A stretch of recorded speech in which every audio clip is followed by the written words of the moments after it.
एक इंटरव्यू दिया है। यार एक मिनट भाई प्लीज।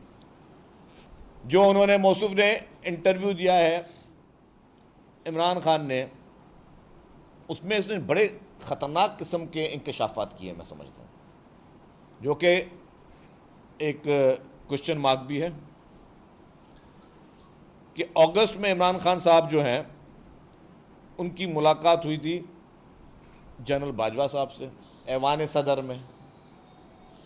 और अगस्त से पहले अगर आप अपना आर्काइव्स का रिकॉर्ड चेक कर लें, अगस्त से पहले इमरान खान साहब जनरल बाजवा साहब के ख़िलाफ़ साजिश स्टार्ट कर चुके थे, उनके ख़िलाफ़ बयानिया एक बनाने की कोशिश कर चुके थे, उनके ऊपर इल्ज़ामात की भरमार कर चुके थे। ये सारी चीज़ें इमरान खान जनरल बाजवा साहब के ख़िलाफ़ कर चुके थे। उसके बाद अगस्त में ऐवान सदर में मुलाकात होती है। एक तो ये कि ऐवान सदर क्या साजिशों का गढ़ बन चुका था या आज तक चल रहा है। ऐवान सदर का क्या काम कि एक आर्मी चीफ से मुलाकात करवा रहा है एक साबिक वजीर आज़म की, और फिर छुप के क्यों हुई मुलाकात? ये फिर तो खुलेआम होनी चाहिए मुलाकात। ये वो मुलाकात करवा रहा है और उसमें ये फैसला हो रहा है बकौल इमरान खान के कि जनरल बाजवा साहब ने कहा इमरान को कि तुम KPK और पंजाब असेंबलियाँ तोड़ दो। और जो शख्स मुसलसल तौर पर यह कह रहा है कि जनरल बाजवा ने उसकी हुकूमत गिराई, पहले तो कहता था कि अमेरिका ने गिराई, फिर आखिर एक नतीजे पर आया कि जनरल बाजवा ने उसकी हुकूमत गिराई। फिर वो उसके मशवरे पे वो खैबर पख्तूनख्वा की और पंजाब की हुकूमत डिसॉल्व कर रहे हैं। एक ये बात कि ये मशवरा जनरल बाजवा ने अगर दिया तो क्यों दिया, सवाल निशान है। उसके बाद जनरल बाजवा साहब इमरान खान से क्यों मिले ऐवान सदर में, ये एक और सवाल निशान बनता है। फिर एक और चीज़ कि बकौल इमरान खान के उसने जनरल बाजवा के कहने पे खैबर पख्तूनख्वा की और पंजाब की असेंबली तोड़ी, तो क्या सुप्रीम कोर्ट इस पूरे गैर आइनी साजिश पे कह सकती है कि जी इलेक्शन करवाए जाएं? और क्या वो अनकॉन्स्टिट्यूशनल जो असेंबली टूटी, क्या उनकी कोई लीगल वैल्यू रह जाती है, नहीं रह जाती है? क्योंकि इमरान खान अगर कह रहा है कि मैंने आर्मी चीफ साहब के हुक्म पे, जो कि आर्मी चीफ साहब का डोमेन ही नहीं था कि तुम 2 असेंबलियां तोड़ दो, मैंने असेंबली तोड़ी, जो गैर आइनी हुक्म माना इमरान खान ने, तो क्या उस पर सुप्रीम कोर्ट जिस तरह बज़िद है और जिस तरीके से इमरान खान को फैसिलेट किया जा रहा है, उनके राह में उनके लिए एक राह हमवार करने की नाकाम कोशिश की जा रही है, पूरी फुली सपोर्ट की जा रही है। और जिस तरह अब तो चीज़ें सामने आगे, आज वाला भी जो ऑडियो लीक आई है साकिब निसार की, साकिब निसार का पूरा रोल, जितना भी टाइम वो चीफ जस्टिस रहा, जितने भी उसने फैसले दिए, जितने भी केसेस में उसने वो पार्टी बना, जो सो मोटो नोटिस जितने उसने लिए, ये सारे सवाल निशान बनते हैं इन सारी बातों के बाद कि जज किस तरीके से किसी को कह सकता है कि जी तुम फलानी पिटिशन पढ़ो, तुम फलाना कश्मीर में जो हुआ है उस पर तुम लोग जो है ये एक्शन लो। क्या ये जजों का काम है? क्या जजों का जो ओथ है या उसकी इजाज़त देता था?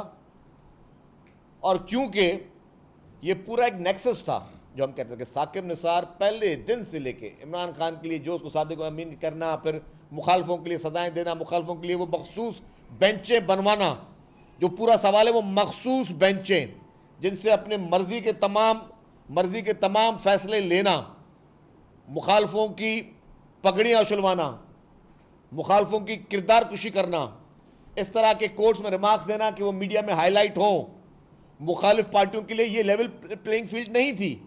ये पूरा एक नेक्सस था। ये डॉट्स अगर जोड़े, पूरा नेक्सस था। तो क्या ये नेक्सस ये अवाम को काबिल कबूल हो सकता है? क्या जितने भी फैसले साकिब निसार ने किए वो सारे के सारे अंडू नहीं होने चाहिए? जो भी डायरेक्शन साकिब निसार ने की, मैं तो कहूंगा वो PTI का एक टाइगर फोर्स का एक कारकुन था। और आज भी जो लोग गैर आइनी तौर पर इमरान खान की मदद कर रहे हैं, गैर कानूनी तौर पर इमरान खान की मदद कर रहे हैं अपनी कुर्सियों की, जिसके लिए उन्होंने हलफ लिए हुए हैं, उन हलफ की बावजूद उस हलफ को तोड़ रहे हैं, आईने पाकिस्तान को तोड़ रहे हैं, पार्लियामेंट को नीचा दिखाने की कोशिश कर रहे हैं, एक खुद अपने आप को डिक्टेटर बना के बैठने की कोशिश कर रहे हैं, लोगों को इंपोज कर रहे हैं, लोगों को हुक्म दे रहे कि 1 घंटे के अंदर मुज़ाकरात करो। वो होते कौन है मुज़ाकरात का हुक्म देने वाले? एक पॉलिटिकल पार्टी को, कौन सी पॉलिटिकल, दूसरी पॉलिटिकल पार्टी के लिए, और कौन से आइन की शिक के तहत कह रहे हैं? आईने पाकिस्तान में कहां लिखा हुआ है? कौन सा आइन पाकिस्तान में कहता है कि आप डायरेक्शन दे के फलानी पॉलिटिकल पार्टी, तुम फलानी पॉलिटिकल पार्टी से मुज़ाकरात करो? ये सारी गैर आइनी काम हो रहे हैं, ये सारे गैर कानूनी काम हो रहे हैं। और इस तरह की ऑडियो लीक्स के बाद ये सारे सवालात पेश हो रहे हैं। तो क्या इस मुल्क में जो जुडिशियल कू लगाने की कोशिश की जा रही है, और पिछले 7-8 सालों में जो ऑलरेडी जुडिशरी का जो रोल अनफॉर्चुनेटली एक मुतनाज़ा रहा है, वो इदारे जो पूरी कौम की एक उम्मीद होने चाहिए, वो इदारे जो पूरी कौम के लिए एक होप होनी चाहिए कि जी हाँ, मुझे अगर मेरे साथ कोई फलां ज़्यादती करेगा, मुझे फलानी अदालत से इंसाफ मिलेगा, वो इंसाफ के इदारे, उसमें चंद लोग बैठे हुए हैं, सबके लिए नहीं, सबके लिए काफ़ी इज्जत है, वो चंद लोग जो अपने ज़ाती पसंद नापसंद, सियासी वाबस्तगी या कोई और बेनिफिट्स या कोई और मरातें के तौर पर जो इस तरह की पार्टियां बने हुए हैं और आइन की धज्जियां उड़ा रहे, क्या यह सवालिया निशान नहीं है इस पूरे सिस्टम पर? और फिर मैं कहूंगा कि इमरान खान, जो कि पहले दिन से पपेट था, जो पुतली तमाशा के तौर पर इसकी डोरें कहीं और से हिल रही थी, पहले डोर इसकी किसी और ने पकड़ी थी, अब कोई और इसकी डोर पकड़ने के लिए बेताब हो रहा है। पहले किसी और की उंगलियों पर नाचता था, अब किसी और की उंगलियों पर नाचने के लिए तैयार है ये शख्स। और उसके साथ साथ जो सदर पाकिस्तान, उसका जो रोल है, ये सारी गैर आईनी काम है। मैं कहता हूं इस पे सुओ मोटो नोटिस होना चाहिए कि आरिफ अलवी के पास जनरल बाजवा और इमरान खान की मुलाकात, इस पे सुओ मोटो नोटिस होना चाहिए। इमरान खान के इंटरव्यू पे सुओ मोटो नोटिस होना चाहिए कि वो कहता है कि मैंने एक आर्मी चीफ के कहने पे, जनरल बाजवा के कहने पे, मैंने केपीके की और पंजाब की असेंबली तोड़ी, इस पे सुओ मोटो नोटिस होना चाहिए। और आइन और पाकिस्तान की रोशनी में फिर जो कानून बोलता है वो किया जाए। जबकि वहां का वजीर आला पंजाब का कहता रहा कि 90% लोग असेंबली नहीं चाहते कि असेंबली टूटे, लेकिन आपने बकौल इमरान खान के कि जनरल बाजवा के ने असेंबली तोड़ी। इस पूरी साजिश को बेनकाब होना चाहिए कि कौन इस वक्त मुल्क में आइन और कानून का तमाशा बना रहा है। यह शख्स, इसने पहले फौज को बदनाम करने की कोशिश की, इस शख्स ने किसी दौर में अदलिया को बदनाम करने की कोशिश की, यह अब पूरे मुल्क को बदनाम करने के पीछे लगा हुआ है। यह पूरे पाकिस्तान का नक्शा पूरी दुनिया में जो है, ये जो इमेज पेश कर रहा है, ये एक सवाल निशान है कि ये, और मैं हम कहते हैं, मुझे कोई शक नहीं, किसी और को शक हो ना हो, और मैं हल्फिया कह सकता हूं कि ये शख्स पाकिस्तान के खिलाफ साजिश कर रहा है।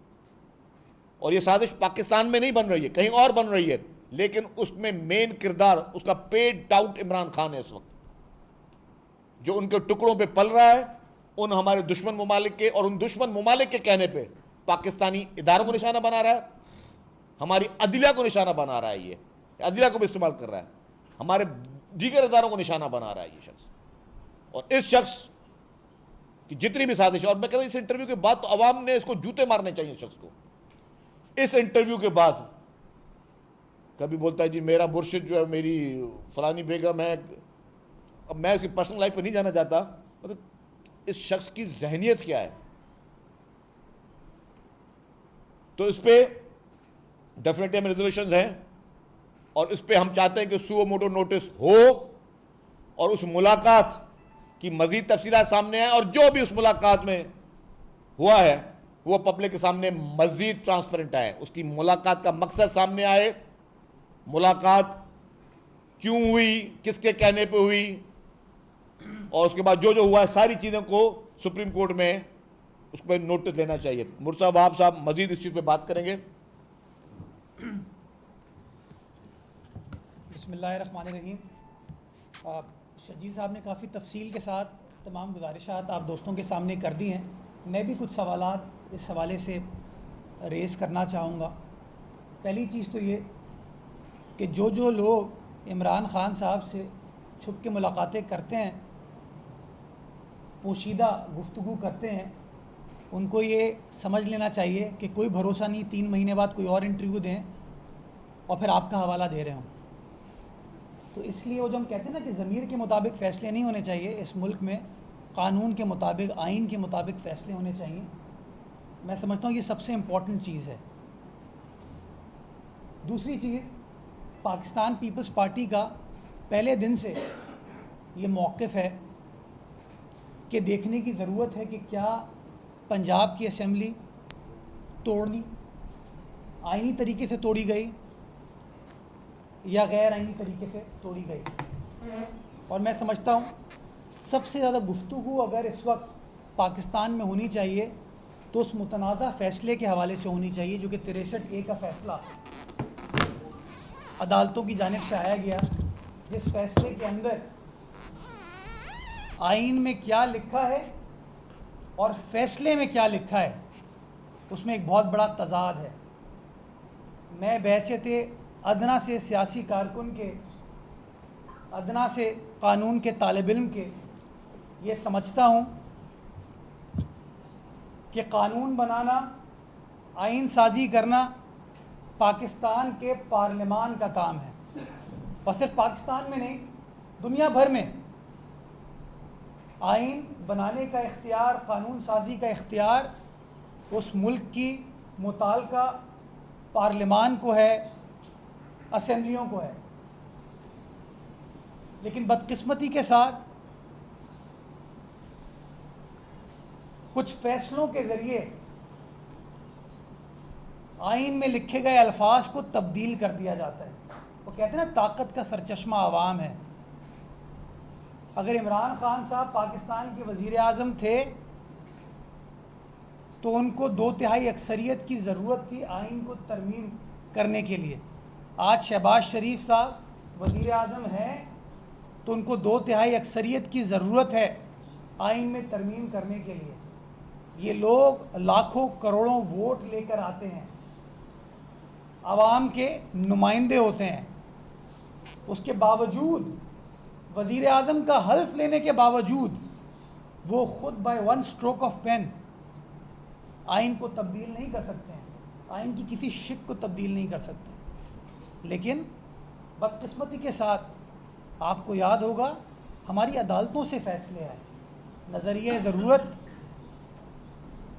जस्टिस इरशाद हसन ख़ान साहब की अदालत ने परवेज़ मुशर्रफ को आइन तब्दील करने की इजाज़त दे दी थी। और अभी जो 63A का फ़ैसला आया है, इसमें जो प्रोसीजर लिखा हुआ है, जो तरीक़ेकार दर्ज है, उस तरीक़ेकार को साइड में रख के एक फ़ैसला सुना दिया गया। तो सवाल ये खड़ा होता है, क्या अदालतों को आइन को चेंज करने की इजाज़त है? क्या इस मुल्क की तकदीर के फ़ैसले अदालतें करेंगी या पार्लियामान करेगा, मुंतखब नुमाइंदे करेंगे? आप आइन का प्रियम्बल उठा के देखें तो उस आइन साज असेंबली ने बड़े खूबसूरत अल्फाज लिखे हैं उसके अंदर, और वो अल्फाज यही हैं कि फ़ैसले कौन करेगा? आवाम के नुमाइंदे करेंगे। लेकिन बदकिस्मती के साथ आहिस्ता आहिस्ता उन अवामी नुमाइंदों के जो फ़ैसले होते हैं उनको सस्पेंड कर दिया जाता है, उनको रोक दिया जाता है, उनको कलअदम कर दिया जाता है। पाकिस्तान के पहले जमहूरी मुंतखब वज़ीर आज़म को मुतनाज़ा फ़ैसले के ज़रिए सज़ाए मौत दे दी जाती है, फांसी पर चढ़ा दिया जाता है। पाकिस्तान के वज़ीर आज़म की मुंतखब हुकूमतों को डिसमिस कर दिया जाता है। पाकिस्तान के मुंतखब वज़ीर आज़म को अदालती फ़ैसलों के ज़रिए डिस्क्वालीफाई कर दिया जाता है, और अब फिर डिस्क्वालीफाई करने की मशावरत चल रही है। मैं समझता हूँ दो सवाल बड़े अहम खड़े होते हैं और ये कौम को सोचने की ज़रूरत है, हम सबको सोचने की ज़रूरत है। अगर हम चाहते हैं कि इस मुल्क से अफरा तफरी ख़त्म हो, अगर हम चाहते हैं कि इस मुल्क के अंदर स्टेबिलिटी आए, अनसर्टिनिटी ख़त्म हो, और वो फैसले ये हैं कि क्या कानून साजी, आइन साजी पार्लियामान में होगी या कहीं और होगी, क्या कानून साजी, आइन साजी पार्लियामान से अक्सरियत के साथ पास की जाती है, उसको कानून बने बगैर सस्पेंड कर दिया जाएगा। आप बताइए कि कानून साजी करने का एक प्रोसेस है, एक कौमी असेंबली है, एक सेनेट है, उस सेनेट फेडरेशन की नुमाइंदगी करती है, चारों सूबों की नुमाइंदगी है उसके अंदर, वो कानून साजी करते हैं, कमिटीज के जरिए जाते हैं। अभी नोटिफिकेशन नहीं हुआ, उसको सस्पेंड कर दिया जाता है 1 घंटे के अंदर। तो यार फिर आसान रास्ता बना लेंगे, क्यों पार्लियामान के जरिए काम किए जाते हैं ये? फिर एक ये भी फैसला किसी दिन कर दिया जाए कि सारे फैसले चीफ जस्टिस ऑफ पाकिस्तान करेगा, कह दें। क्यों लोग सियासत करते हैं, लोगों से वोट लेने जाते हैं, उनके मसाइल सुनते हैं, उनकी गमी खुशी में उनके साथ बैठते हैं, जब आखिर में इस तरीके से तज़हीक की जाएगी, ये कैसे हो सकता है?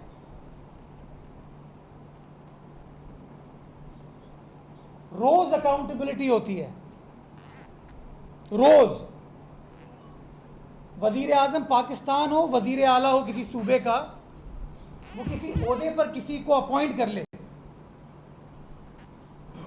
तो अदालत सवाल पूछती है आपने डिस्क्रेशन किस तरीके से इस्तेमाल की है। सवाल ये, मैं आपको अदालती फैसले बताऊंगा, जो जज साहिबान अभी केस सुन रहे हैं ना, उनके लिखे हुए फैसले बताऊंगा कि सवाल पूछा जाता है कि जी वजीर आला ने ये वाइस चांसलर को अपॉइंट किया, डिस्क्रेशन कैसे इस्तेमाल कर ली। बेमिसाल नज़ीर हैं हमारी अदालतों की, वो कहते हैं डिस्क्रेशन नहीं होनी चाहिए, डिस्क्रेशन को रेगुलेट करने की ज़रूरत है। ये शर्जील मेमन साहब वजीर बैठे हैं, डिस्क्रेशन इनके पास नहीं होनी चाहिए, तरीक़ेकार होना चाहिए। लेकिन जब पार्लियामान कहती है, जब पार्लियामान अक्सरियत के साथ ये फैसला करता है कि आइन ए पाकिस्तान आर्टिकल 176 ये कहता है कि सुप्रीम कोर्ट का मतलब है चीफ जस्टिस ऑफ पाकिस्तान और बाकी मुअज़्ज़िज़ जज साहिबान, यानी कि सुप्रीम कोर्ट को एक फ़र्द नहीं है, सुप्रीम कोर्ट वो तमाम जज साहिबान हैं जो इस वक्त सुप्रीम कोर्ट में आइन के तहत बैठे हैं, जिन्होंने हल्फ लिया हुआ है। और आर्टिकल 184 ये कहता है कि सुप्रीम कोर्ट सुओ मोटो इख्तियार एक्सरसाइज कर सकता है। तो अगर पार्लियामान ये कहता है कि आइन पाकिस्तान में ये लिखा है कि सुप्रीम कोर्ट को एक फ़र्द नहीं है और सुओ मोटो लेने का इख्तियार सुप्रीम कोर्ट का है, और एक कानून साजी करता है, तो कानून बनने से पहले उस कानून की अमलदारी को रोक दिया जाता है। दुनिया में इसकी मिसाल मिलेगी आपको। मैं आपको 1979 का 89 का एतजाज एहसन साहब का केस की मिसाल पेश करना चाहूँगा, जो सुप्रीम कोर्ट के 11 जज साहिबान ने फैसला दिया 1989 में, और उन्होंने कहा कि हम कानून को स्ट्राइक डाउन कर सकते हैं, लेकिन तमाम आर्ग्यूमेंट सुनने के बाद कि क्या वो आइन से मुतासादिम है नहीं है, लेकिन हम प्री मेच्योर तरीके से सस्पेंड नहीं कर सकते। वो 11 जज साहिबान ने फैसला किया 1989 में। हम एक कॉमन लॉ कंट्री है, प्रेसिडेंट मैटर करता है हमारे मुल्क में। वो 11 जज साहिबान का फैसला उन्होंने साइड में उठा के फेंक दिया, फिर 8 जज साहिबान ने फैसला कर दिया। ये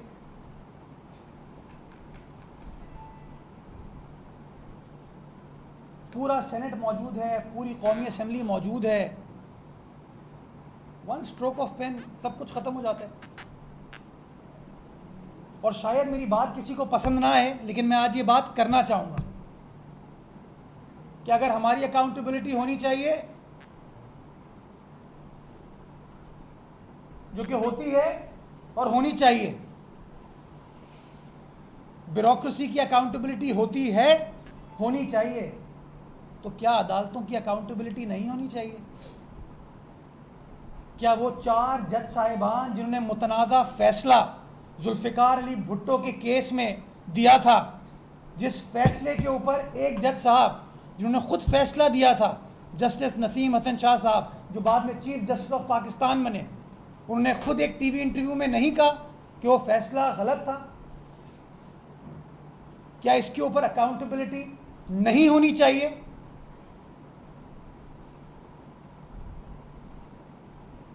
क्या इरशाद हसन खान साहब ने, उनकी अदालत ने फौजी आमिर को, डिक्टेटर को, आइन को अमेंड करने की इजाजत दी? क्या उसकी अकाउंटेबिलिटी नहीं होनी चाहिए?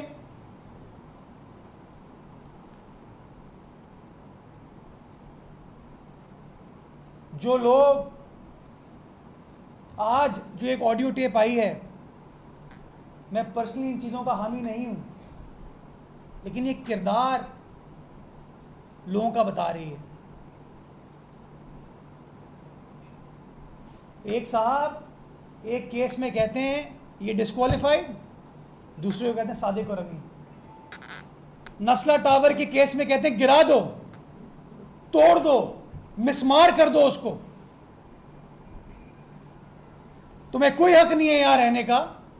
और इस्लामाबाद में 1 कॉन्स्टिट्यूशनल एवेन्यू को कहते हैं कि उसको रेगुलराइज कर दो।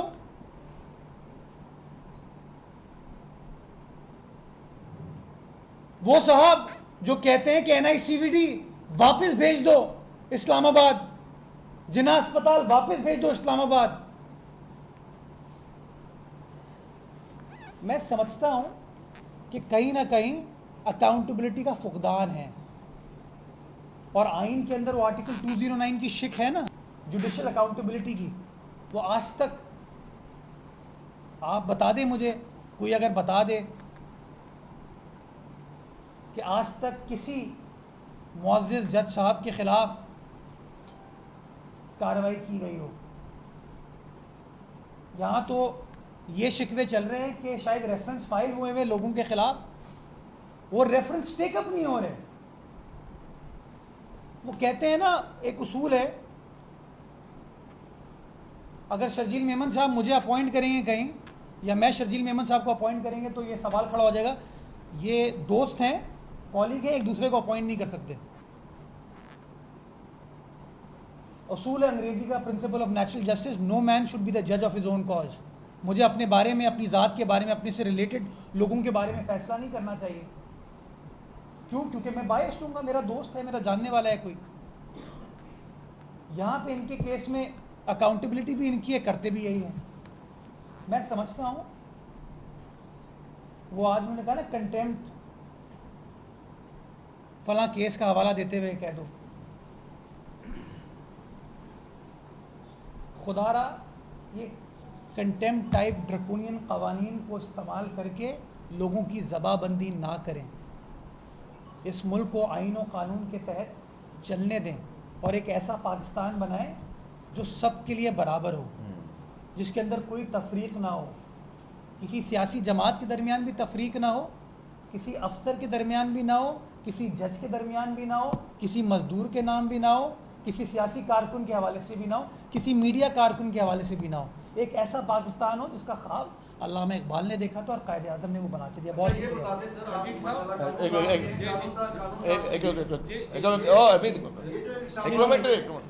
शर्जील साहब, ये जो जिस इमरान खान के इंटरव्यू का आपने हवाला दिया है, वो लाजमी इंटरव्यू चीफ जस्टिस साहब ने भी सुना होगा, उसके भाई MNA या MPA ने भी सुना होगा। आपने जिस इंटरव्यू का हवाला दिया उसमें इमरान खान ये कह रहा है कि बाजवा साहब ने मुझे कहा कि आप असेंबलियाँ तोड़ दो। इसका मतलब है जो आज इस मुल्क में बहरान या साजिश या जो कुछ हो रहा है, इसमें एक फरीक बाजवा साहब भी है। अगर नहीं है तो बाजवा साहब तरदीद कर दें, अगर हैं तो फिर इमरान खान, सदर और बाजवा तीनों फरीक हैं और तीनों ने ये मिलकर काम किया है। देखिए, मैं वही बात कह रहा हूँ कि शुरुआत ही यह है कि ऐवान सदर में ये मीटिंग क्यों हुई, क्या ऐवान सदर में इस तरह की मीटिंगें होनी चाहिए, और वो मीटिंग उस वक्त क्यों खुफिया रखी गई, उसकी प्रेस रिलीज क्यों नहीं आई? अगर बाजवा साहब एज ए आर्मी चीफ वहाँ गए थे तो ISPR ने वहाँ पे उस वक्त खबर आनी चाहिए थी। दूसरी बात यह कि अगर ऐवान सदर में मीटिंग आरिफ अलवी ने कराई तो वो क्यों नहीं बताया गया? PTI के अपने सोशल मीडिया वैसे तो खबरें देते रहते हैं, उन्होंने क्यों नहीं खबर दी कि कोई इस तरह की मीटिंग हुई है और उसमें ये मशवरा आया है जिसमें इमरान खान ने 2 मुंतखब असम्बलियाँ तोड़नी है? ये तो डिक्टेटर से भी बड़ा जुर्म उन्होंने कर दिया, ये खुद डिक्टेटर बन गए, जिसमें उनके चीफ मिनिस्टर कह रहे हैं कि असम्बलियाँ नहीं तोड़नी है, लेकिन इमरान खान ने कहा कि असम्बलियाँ तोड़नी है क्योंकि उनको बाजवा साहब ने कहा है। और उस टूटने की वजह से इस वक्त इस मुल्क में एक बहरान पैदा हुआ है। तो चीफ जस्टिस मोहतरम बंदयाल साहब और उनके साथ जो मौजूद जज साहबान हैं, बराए मेहरबानी आज की तारीख में इस पर सुओ मोटो नोटिस लें और तीनों फरीकों को बुलाएं अदालत में। आरिफ अलवी को भी बुलाएं, इमरान खान साहब को भी बुलाएं और बाजवा साहब को भी भले बुलाएं, कोई हमें एतराज नहीं है। तीनों को बुलाएं और पूछें कि यह वाकया है क्या, और अगर यह वाकया सही है तो जितनी भी इस वक्त सुप्रीम कोर्ट की कार्रवाई है वो नल एंड वॉइड हो जाती है, क्योंकि वो सारा काम गैर आईनी गैर कानूनी काम किया है। और बतौर एक पॉलिटिकल जमात के सदर इमरान खान ने यह पैगाम दिया है, ये खतरनाक पैगाम दिया है कि वो डिक्टेशन लेते हैं। उन्होंने बाजवा साहब से डिक्टेशन ली। एक डेमोक्रेटिक पार्टी का चेयरमैन कहता है कि मुझे उस वक्त के आर्मी चीफ ने डिक्टेशन दी और उसके कहने पे मैंने असेंबलियां तोड़ दी। इससे बड़ी मैं समझता हूं डूब मरने का मुकाम इमरान खान के लिए और नहीं सकता। और PTI के वर्कर्स को भी आंखें खोलनी चाहिए। PTI की जो सेकंड टियर लीडरशिप है उसको इस बयान पे इमरान खान से बगावत करनी चाहिए कि हम तुम जैसे लीडर के पीछे हैं जो कि कहता है कि जी मुझे एक शख्स ने यूनिफॉर्म में कहा कि जी असेंबली तोड़ दो, मैंने असेंबली तोड़ दी। फिर तुम कौन से जो है जमहूरी लीडर हो, कौन से डेमोक्रेटिक लीडर हो? तुम तो डिक्टेशनों पे चलते हो, तुम तो उंगलियों में नाचने वाले हो। तो ये चीज और उस पर सुओ मोटो नोटिस बाकायदा लेना चाहिए। अच्छा, बैरिस्टर साहब ये बता दें कि एक जब कोई हलफ लेता है, कोई सरकारी ओहदा रखता है, खासतौर पर प्राइम मिनिस्टर या चीफ जस्टिस और इस तरह के जो दौरान है, तो एक सीक्रेट एक्ट भी है कि जो मुल्की राज होते हैं, जो इस तरह की मुलाकातें होती हैं, अब उनको खुफिया रखा जाता है कौमी मुफाद में।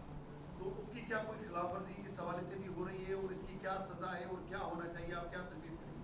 देखिए, इमरान खान साहब तो उस वक्त वज़ीर आज़म नहीं थे जब ये मीटिंग, जिसका उन्होंने ख़ुद हवाला दिया है, और उन्होंने ये राज पोशीदा किया है। ये आरिफ अलवी साहब ने या बाजवा साहब ने इस खबर को लीक आउट नहीं किया।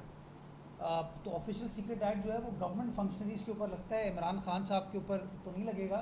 लेकिन मैं ये समझता हूँ कि जो सवाल शर्जील मेमन साहब ने उठाया है कि क्या ऐवान सदर में इस तरह की मुलाकातें हो सकती हैं, क्या ऐवान सदर बाकी सियासी जमातों के सरबराहों को भी बुला रहा है? क्या आफाक अहमद साहब को आरिफ अलवी साहब ने मदऊ किया कि मैं आपकी मुलाकात कराऊँ आर्मी चीफ से? खालिद मकबूल सिद्दीकी साहब को, सिराजुल हक साहब को, मैंगल साहब को, जरदारी साहब को, किसी और सियासी जमात के सरबराह को मदऊ किया? तो ये ट्रीटमेंट सिर्फ इमरान खान साहब के लिए क्यों? एक शख्स इतना लाडला क्यों जिसके लिए तमाम चीज़ें की जा रही हैं? और मैं बार बार इसी चीज़ को एम्फसाइज़ करना चाहूँगा कि देखिए, हम बार बार ये कहते थे कि पंजाब असम्बलीज़ दुरुस्त तरीके से नहीं तोड़ी गई। और अगर आपको याद हो, अथर मिनल्ला साहब ने जो ऑब्जर्वेशन उन्हें TV पर देखी थी, एक ऑब्जर्वेशन आई थी, ये चेक करने की ज़रूरत है कि क्या 63A कि क्या पंजाब असम्बली दुरुस्त अंदाज से तोड़ी गई थी या नहीं तोड़ी गई थी। लेकिन इसके बारे में कोई गुफ्तगू या कोई डिलिबरेशन नहीं हुई। मैं समझता हूँ जहाँ सुप्रीम कोर्ट और केसेस को सुन रही है, इस मामले को अब टेकअप करें। ये जो 3 दिन पहले इमरान खान साहब ने कमेंट किया है, इस बात को कंफर्म करता है कि इसका मतलब जो आइन कहता है कि वज़ीर आला को असेंबली तोड़नी है, ये असेंबली वज़ीर आला ने नहीं तोड़ी है, ये चेयरमैन PTI ने उस वक्त के आर्मी चीफ और सदर मुमलिकत की मशावरत के साथ असेंबली तोड़ने का फ़ैसला किया। क्या ये चीज़ आइनी है? नहीं है। और मैं समझता हूँ उस फैसले से जो मौजूदा बहरान है वो जन्म लेता है, उसको फैसला करने की ज़रूरत है। मेरा आपसे ये सवाल है कि ये इसी तनाजुर में पीपल्स पार्टी ने आज के दिन एहतजाज का फैसला किया था, फिर ये कहा कि नहीं, अदालत के एहतराम और तहम्मुल को नज़र में रखते हुए उसको क्या ऊपर से कोई हुक्म है, कोई हिदायत है कि आप जब एहतजाज कर रहे थे तो इसको रोक क्यों दिया? देखिए जी, पीपल्स पार्टी एक डेमोक्रेटिक पार्टी है और जहाँ पे गैर आइनी काम होगा तो पीपल्स पार्टी हमेशा सड़कों पे होगी। और हम समझते हैं कि हमारा मशवरा सबको ये है कि हर कोई अपने आइनी हुदूद में काम करे। मैं समझता हूँ जितनी भी ये स्टांस बनाने की कोशिश की गई थी, जितना भी एक नैरेटिव बनाने की कोशिश की गई थी कि जी कि जो इमरान खान को सपोर्ट मिल रही है वो जायज़ है मखसूस बेंच से, वो इमरान खान के इंटरव्यू के बाद वो ख़त्म हो गई। इमरान खान ने उस इंटरव्यू में ना सिर्फ अपने आप को शर्मिंदा किया, इमरान खान ने उस इंटरव्यू में जो उसको सपोर्ट कर रहे थे उनको भी शर्मिंदा किया है। जो एक नैरेटिव बनाने की कोशिश कर रहे थे, जो कुछ लोग कह रहे थे जी हम आईनी काम कर रहे हैं, हम कानूनी काम कर रहे हैं, हम चाहते हैं कि 90 डेज में इलेक्शन हो जाए क्योंकि हमारे पास मनता किया कि पंजाब असेंबली टूट चुकी है, उनको भी बहुत एम्बेरस किया है इमरान खान ने। इमरान खान ने उनके लिए एक बहुत बड़े दुश्मनी पैदा कर दी है कि पूरी कौम के सामने उनको आपने खामा खुदा न खास्ता आपने एक्सपोज करने की कोशिश की है कि वो लोग एक्सपोज हो जाए। जो उनके एक एक जुमला इसके बाद ख़त्म हो गया। ये इमरान खान के इंटरव्यू के बाद इमरान खान का जो भी नैरेटिव जो सुप्रीम कोर्ट की खास मखसूस बेंच से आ रहा था उनके लिए भी प्रॉब्लम पैदा कर दिया है। इमरान खान खुद तो बहुत बुरी तरीके से एक्सपोज हो चुका है। ये पूरे पाकिस्तान के बच्चे बच्चे को पता चल चुका है कि इमरान खान की सियासत सिर्फ उंगलियों पे नाचने वाला है। ये शख्स, इसका कोई अपना जहन, कोई अपनी अकल, कोई अपना फहम, कोई इसको अपनी कोई दिमाग नहीं है। एक गुजारिश है कि कल ने नौजवानों में बात की है कि ये हुकूमत हमारी नहीं है लेकिन हम इसके इत्तेहादी हैं। क्या इसकी वजह जो है कोई नाराज़गी है, कोई अंडरस्टैंडिंग नहीं है, क्या कोई इशू है? देखिए, नाराज़गी की बात नहीं है, ये एक तो वाज़ेह चीज़ है, इसमें कोई अंडरस्टैंडिंग की बात नहीं है। हकीकत हम लोग एक इत्तेहादी हैं इस हुकूमत के और अभी तक इत्तेहादी हैं और अल्हम्दुलिल्लाह जब तक हमारे इत्तेहाद कायम दायम रहे तो हम लोग कोई इसमें इशू नहीं। लेकिन डेफिनेटली PMLN की हुकूमत है और उसको सपोर्ट पाकिस्तान पीपल्स पार्टी की है। एक और कश्मीर से मुतालिक एक इंटरव्यू भी आया है जिसमें जनरल बाजवा और फॉरेन पॉलिसी का जिक्र किया गया। इस इंटरव्यू की टाइमिंग जो वज़ीर ख़ारजा बिलावल भुट्टो के दौरे से मुतालिक और जनरल बाजवा को तो कश्मीर फरोशी का भी इल्जाम लग रहा है। इस पर आप क्या? इसी से रिलेटेड है कश्मीर फरोशी के हवाले से एक वीडियो, 2 एंकर सीनियर एंकर हैं जो बात कर रहे हैं और ये दावा कर रहे हैं कि हम 25 जर्नलिस्ट को बाजवा ने बुलाया था और हमें ये बताया था कि हमारे टैंक नाक आ रहे हैं और हमारे पता नहीं पोजीशन वो नहीं है। तो ये बड़ी तशवीशनाक बात है क्योंकि हम जो है ना रूखी सूखी खाकर भी अपने फौज का दिफा करेंगे, अगर जरूरत है तो बताते भी। देखिए जी, बजट का बड़ा हिस्सा ले जा रहे हैं, पूरा बजट मैं आपको पहले से कह रहा हूँ कि इस वक्त मुल्क में एक घिनौनी साजिश के तहत अपने मुल्क के इदारों को निशाना बनाया जा रहा है और एक बहुत ही ऑर्गेनाइज किस्म का सोशल मीडिया विंग PTI का जो कि ऑपरेट कर रहा है मुल्क से बाहर, और उसका मकसद यही है कि अपने मुल्क के ख़िलाफ़, अपने मुल्क के इदारों के ख़िलाफ़ ये सारी इस तरह की घिनौनी साजिशें करें। कश्मीर फरोशी की आपने बात की, मैं समझता हूँ कि जितनी इमरान खान ने कश्मीर फरोशी की उतनी या मासूम कश्मीरियों के खून को जिस तरह इमरान खान ने इतना सस्ता बेचा किसी ने नहीं बेचा। आपको पता नहीं याद है या नहीं याद, जब भारत में इंतखाबात हो रहे थे इमरान खान साहब का ट्विटर पे आज भी पैगाम सोशल मीडिया पे मौजूद है, इसमें कहा कि मेरी पूरी सपोर्ट है नरेंद्र मोदी के साथ और अगर मोदी आएगा तो हमारा कश्मीर का मसला भी अच्छे तरीके से हल होगा।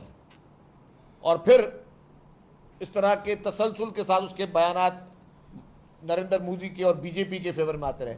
उस नरेंद्र मोदी ने और बीजेपी ने जीतने के बाद जो वहाँ पे मुसलमानों का जीना हराम किया, जो कश्मीरियों के साथ ज़्यादतियाँ की, जो कश्मीर में दुनिया की हिस्ट्री का सबसे बड़े में बड़ा कर्फ्यू और लॉकडाउन लगा, जिस तरह कश्मीरी नौजवानों के साथ जुल्म हुआ, जिस तरह उन्होंने अपने वहाँ पे नए कवानीन नाफिज किए कश्मीर के लिए जो कि गैर आइनी कवानीन थे, उस वक्त Imran Khan prime minister of Pakistan था। डूब मरने का मुकाम है उस शख्स के लिए जो कि वज़ीर आज़म था उस वक्त, और उसके दौर में बैठ के उनके मासूम कश्मीरियों पे जो मुजालिम हो रहे थे। तो कश्मीर फरोशी और ज़मीर फरोशी और वतन फरोशी इमरान खान न्याजी ने की है। ये बनाए कि इमरान खान की जो इंटरव्यू की टाइमिंग और जो प्रीवियसली जो है, अब जबकि इस वक्त में जो बड़ी कंसेंसस होने वाला था पॉलिटिकल